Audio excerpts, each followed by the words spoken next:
I currently have 406 mothers in my group that have lost their loved ones to senseless gun violence.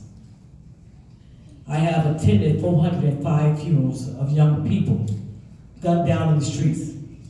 We have to change this. So many families are hurting, and gun violence affects everyone. Not only my family, it affects everyone here tonight. So we have to do what we have to do to make a change. Thank you. So here's what we're going to do. I'm going to start off. This is going to be a very easy question for you all, which is this. When you send your kid to school, or to a movie, or to church, or to a video arcade room, how many of you want your child to come home safe? Sure, of course, everybody does. Okay, everybody, right? So let's have a dialogue how we can make that happen. And what we'd ask is if you want to make a comment or ask a question to line up at the mic, please just take a minute or two, and so that we can get as many people up as possible. Okay, go ahead. Give it to me. First mentality. I want to be first.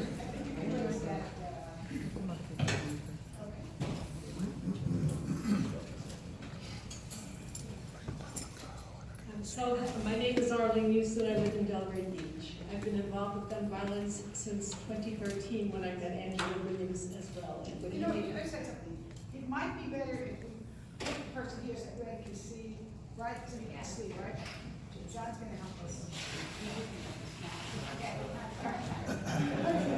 That's working then. Okay, that's better, everybody? Yeah. Okay. And I've known Angela for 7 years now, 8 years. What I think is grassroots, we have a national emergency, a crisis, national crisis right now in our county, in Riviera Beach, in West Palm Beach. To have all these deaths and shootings, it's become maybe too commonplace that you don't realize the real profundity of it. So my suggestion, now I've known Angela, as I said, since 2013, and with only donations and occasional gifts, the 15 years she has been serving the families of the victims. Law enforcement know to call her because she understands how to take care of the families and what grief is. But this amazing woman also has hope. Now her dream is to start daycare camps, community projects for youth. She has a plan for a shelter for women, a kitchen for the hungry and the homeless, and that's one way to really attack this issue. But she needs to be able to pay her rent. I don't know how she gets her $3,000 every month from not having any solid funds to do this. And so I am appealing to the federal, to the local, that a group that hers, she's serving so many people, and all of us with this crisis. So that is what I wanted to say.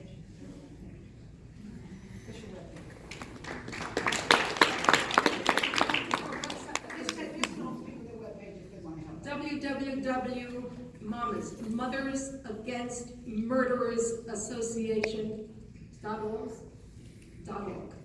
All right, thank you very much. Incidentally, I want to, before I forget, thank the city manager, Paul Schofield, and his staff. Let's give him a hand. Thank you, Paul. And of course, you saw all the men in green around here, our security, our police, so let's give them a hand. Thank you very much. Good evening. Good evening. My name is Bruce Tooman. The United States Supreme Court last opinion about the Second Amendment to our Constitution says we have the right to bear arms to protect ourselves. And my question is, if we decide to take some people's rights away, who will protect them? Or more importantly, who will protect them, in our government or somebody else? So when we take somebody's rights away, like we do in prison, we protect them. So who will protect these people? Thank you.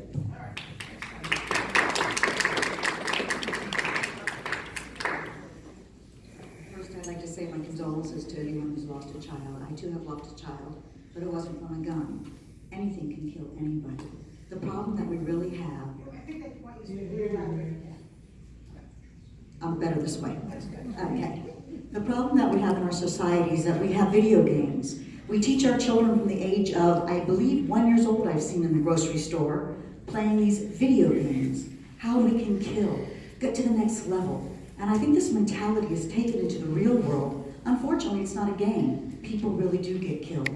It's a sad, hard thing when you're a mom and you lose your child. There's no other grief bigger than that. I know, I've experienced myself. But it wasn't from a gun, it was from other things. People can use a knife, a rope, whatever it is. If people are gonna, see, we have a heart problem. If we don't teach our children to value life, to value each other, and we don't train them at our homes, this problem's never gonna go away. Look, they have a no guns law rule in Chicago. We just heard 21 people killed. They're shooting each other. Gun laws don't work. Because you know why? People's hearts aren't changed. So we gotta do better as a society. We gotta love better. We gotta be like it says, when you see a child that's acting out, go to that child in love and say, hey, precious, we don't behave like that. We have to start becoming and taking care of each other like we did years ago. When you saw a child out of order, guess what? You went to the parent and or you said, child, this is not the way we behave. We gotta get back to the basics. And we gotta bring God back into our lives. That's the only thing. Thank you. Amen.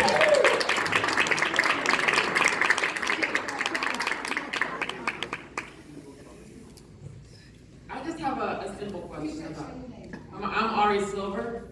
I founded a student march to stop gun violence. I don't know if you guys heard, but Trump built his library early. And all of a sudden, tragedy struck in the library. Both books burned down in the library. But the worst part about Trump's library was that he hadn't finished coloring the second book yet. What? I have a question for anyone who thinks that they deserve the right to own whatever guns that they choose. Does their right to own a gun trump the kids' lives, the kids' right to live or to survive in school?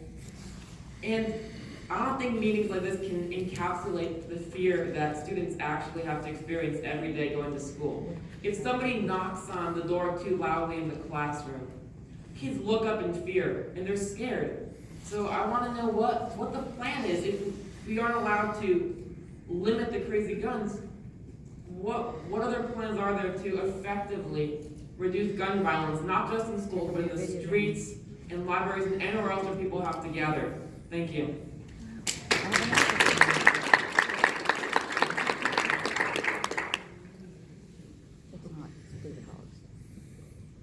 Representative Frankel, Representative Wellhite, Commissioner Weiss, Herman Robinson, and other esteemed members of the board and audience.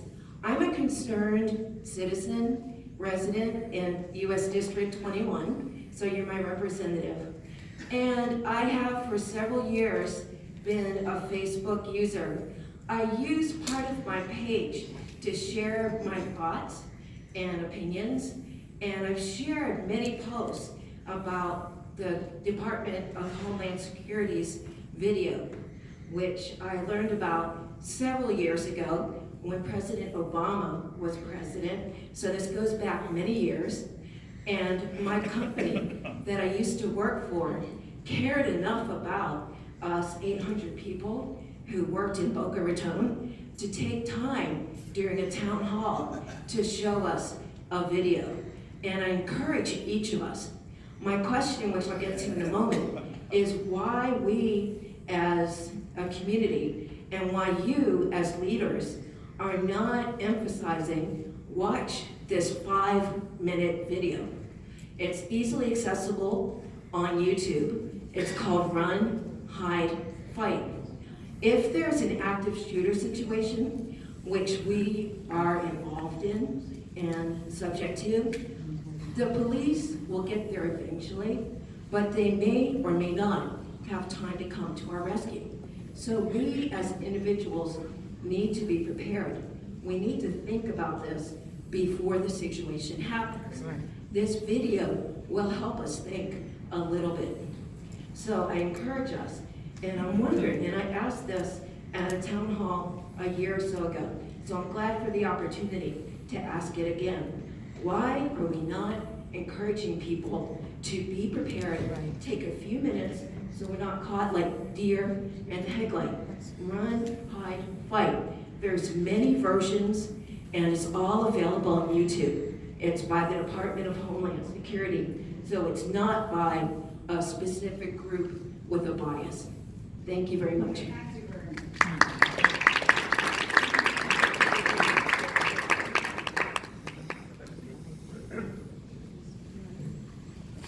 Good evening. My name is Keith Santiago. I am the founder of Saving Our Kids in Neighborhood, otherwise known as SK9 Gang Prevention. And I thank you for putting this together, as well as the residents taking the time to address something that cannot be political. This is our children, this is our safety. It can't be political. This is life and death.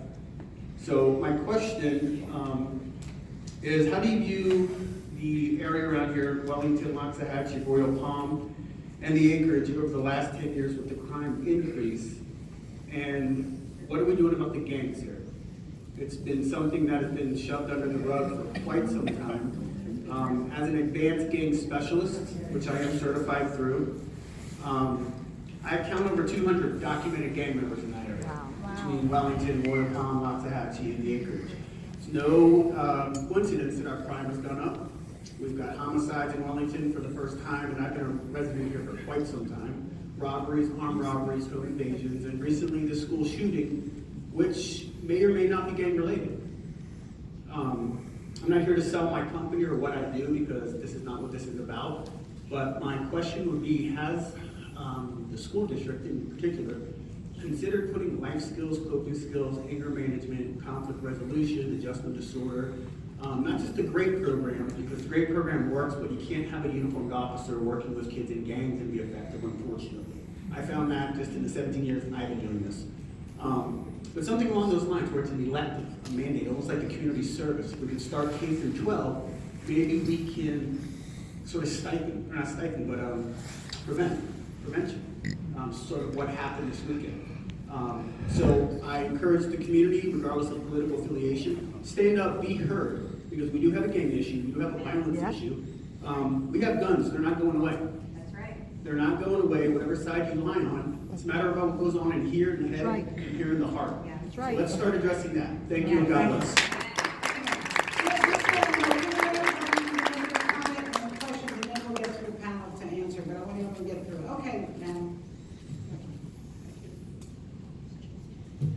My name is Jane Justice, and I too am a concerned citizen. I really appreciate everybody coming out tonight and all the comments that are being made. This fellow before me makes a very valid point about the gangs. There's also something else that's been going on that nobody seems to be talking about. Why haven't we heard about 70,000 young people ODing on drugs? 70,000 young people. Wow. Why haven't we heard anything in the last 8 years about that? And why do we have an open border? And why do we have sanctuary cities? Right. Okay? Now, the problem is, I'm going to tell you people, there's about 6 giant corporations that own all the media. And there is a march to take this country away from the people. Yep. And they know that if they take the guns away from the people, then they can do whatever they want with us. And I'm going to tell you something, it's not going to happen. I want to know why it's not important to anybody, why over 4,000 of our young people have been murdered in this country by illegal criminal aliens, okay? We must have a border. You live in a gated community. I'm sure everybody here lives in a gated community that is on the panel. I'm sure. Maybe not, but let me tell you something. You lock your car, I've been saying this and I've been saying this, and it's high time we get this straight, because now, you know, we just constantly have a battle trying to save our country. Right. The other thing is you let all these illegal people come into the schools and didn't say a word about it, and now you want us to build more schools, and I'm plumb out of money. Right. I went down to the Social Security office today. I can't live with my Social Security, and I can't live without it. Okay? I am the working poor. I am the American people, and I had 2 brothers murdered. Okay? So I sympathize when somebody's murdered, but we live in a real world, and it's high time you start giving our children a real education. Socialism doesn't work. It doesn't work. Well, hey, now wait a minute. You don't like what I'm saying, Miss Frankel. No, it's not. Miss Frankel, let me ask you something. Are you against the border control? I'm not going to answer the question. You're not, okay. Well, let me tell you something. You've been fighting against the American dream ever since you've been in office, and I'm telling you the truth. You heard the truth here. You're not getting the real news anymore, people. We coast the internet. We listen to the radio. We watch why one person goes down after another that's coming out with the truth, and they're trying to silence the truth around here.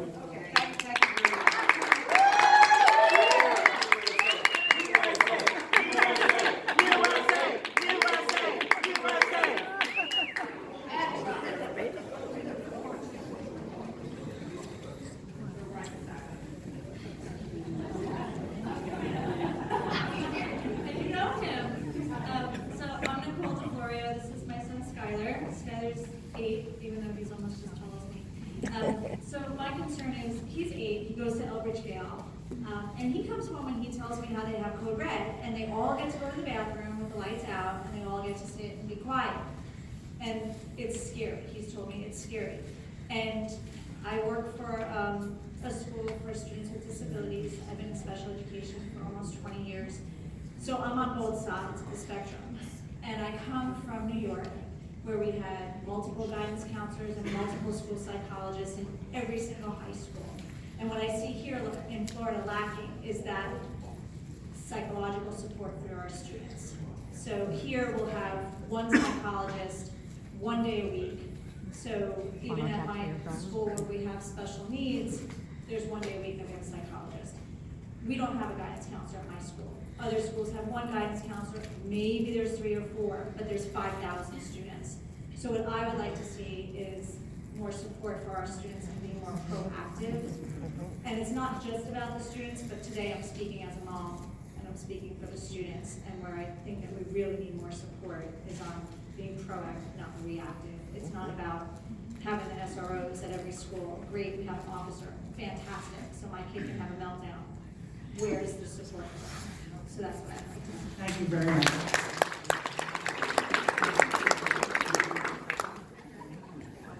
Good job, Skylar.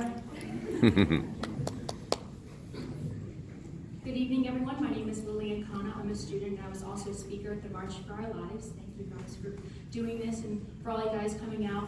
I'm all about tangible and most importantly, bipartisan solutions, because I think that's really the direction we have to go if we ever want to combat this issue. And speaking from a student's perspective, somebody who's always on social media, I know how much the school board does for the students because I'm really involved.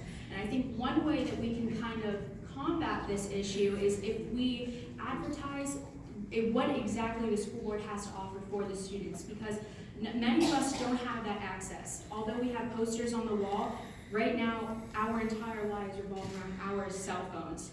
So I think that if we're able to promote what exactly the avenues students have so that we can feel safe in school, know where to go, know how to report any issues we have about the community we're in, that it's going to help expedite this safety process, especially in our community. So if we can get a Facebook page or an Instagram page, or if you need help from the youth, I am all hands on deck, because I think that we definitely need more access to the organizations that you've created to help us. Thank you.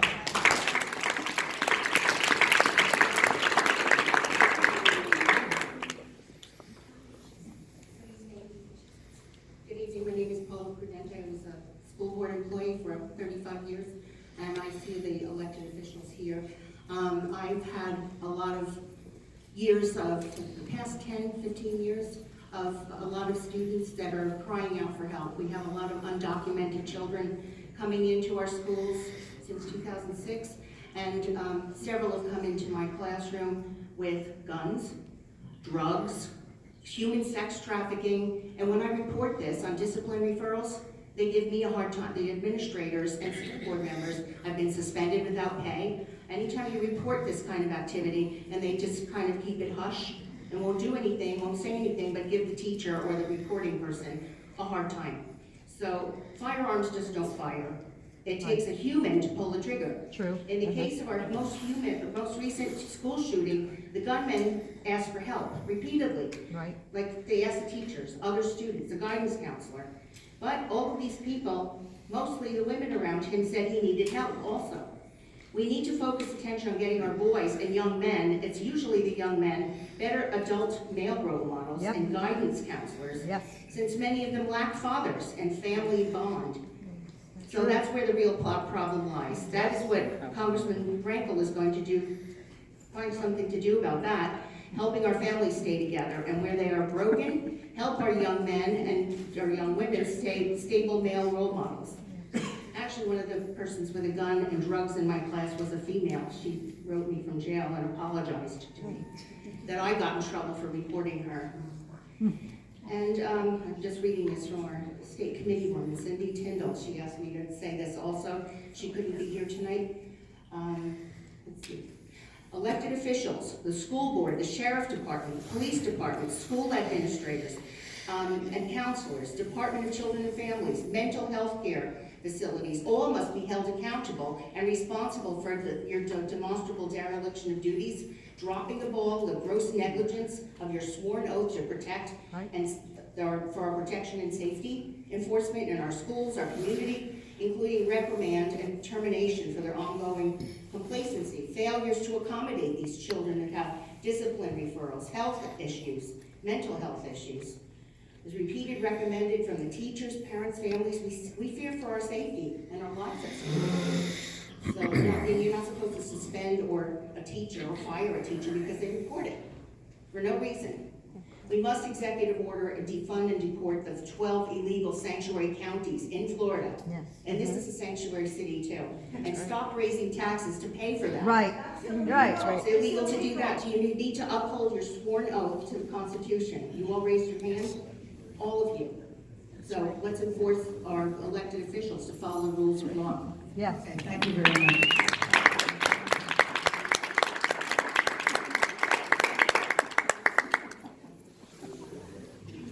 Well, good evening. My name is Chris Moore, Wellington resident for the past 18 years, Palm Beach County resident for over 25 years, native Floridian, grew up in Miami. 2 weeks ago, about 10 days ago, my wife and neighbors were at that football game at Palm Beach Central and experienced a very dramatic event, as you can imagine, running from these stands, watching some kids. My daughter's a cheerleader, could not find her, running. My wife, panic, hysterical. It was a mess.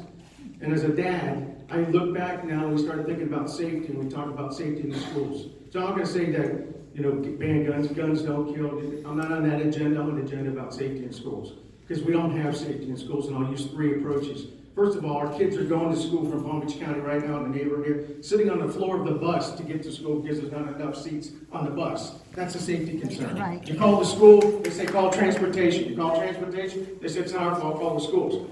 I don't have a son or a daughter. I take them to school because I don't trust the bus systems, but and my wife picks them up. But for God's sake, having a kid sit on the floor of the bus to go to school is a tragedy waiting to happen. Yep. Let's fast forward. Let's go now back to the schools, and we talk about safety. Friday nights football and the lights is something we talk about. We grew up that way. You're going to football games. You never think this is going to happen. You know, we hear what happened in Parkland. It's never going to happen in Wellington. And look what happens. And in the news is talking about it's not a school related. It is a school related because you have parents going there to see their kids playing football. So it is related to the schools. It's talking about safety. And when we were there, I think I saw 2 police officers, one on the home side, one on the visitor side. But the fact of the matter is I paid $5 a person to go to the game. I paid $5 to park in the game. So right there, my family was over $15, and there were several thousand people there. There's money to be maybe reallocated, maybe to add a few more officers.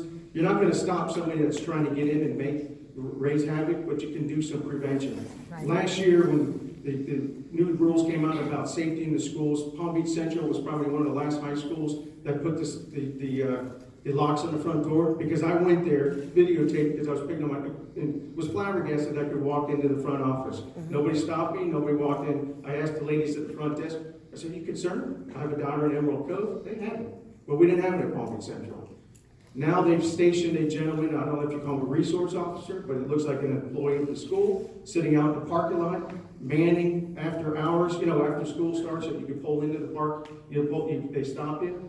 It was great for the first 4 days, because my wife praised the individual, and Friday came to thank him for protecting our school. But guess what happened Friday? There was nobody sitting at that table. So we got a booth there with an empty seat. Still not there. Still no resources there for them. So I put it back into the hands of the school board, obviously, and then elected officials to make some mandates, because we should be able to go to a football game, watch our kids play, and not worry about somebody going to start shooting at us. And we got lucky. There was only 2 people. Unfortunately, 2 people got injured, but that could have been a tragedy. A lot bigger than what it was, and a lot more involved on that. We need action, not talk. Right. No talking about it. We need to make some action and reallocate some resources for some safety in these schools. Because I tell you, it's not safe to go to the game, and I'm questioning, my wife questions, do we even want to send our daughter out there? Because we met Mr. Poloff down in Parkland, and his thing is, if it was my daughter, I wanted to send her to school. And you hate to feel like you don't want to bring your kids to school, but it's pushing people that way. Thank you.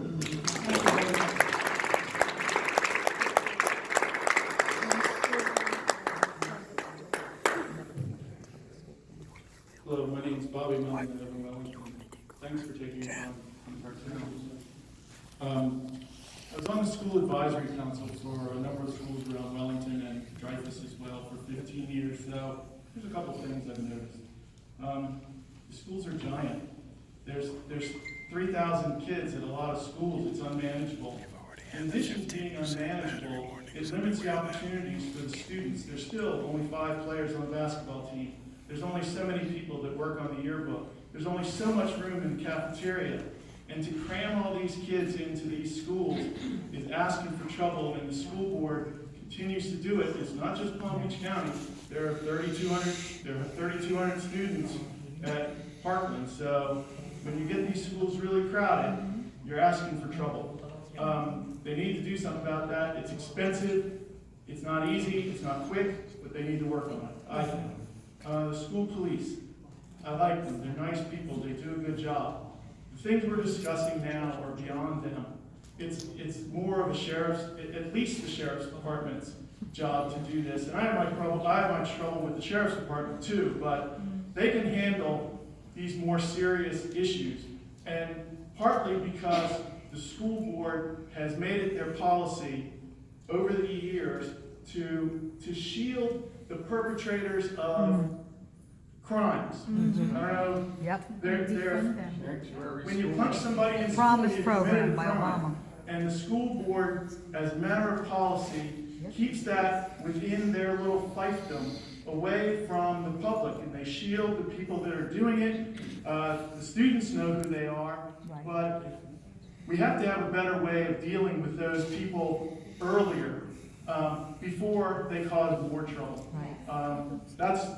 And finally, with all the increased security that has been mentioned for this year, still we had these people, the shooters at Palm Beach Central got away.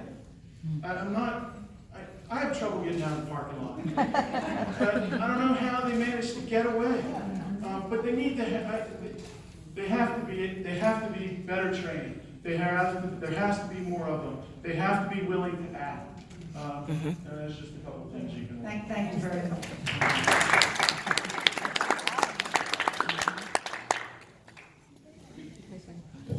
Good evening. I'm Jerry Klein. I'm a Wellington resident. Also, I am a combat Vietnam veteran who came home from Vietnam 50 years ago. Welcome home.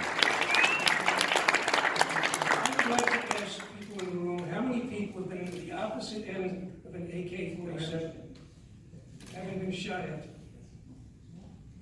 Not very many. The issue is nobody. Maybe the police are the only people who should have automatic weapons. There's no reason for a civilian to carry an AK-47 or an AR-15.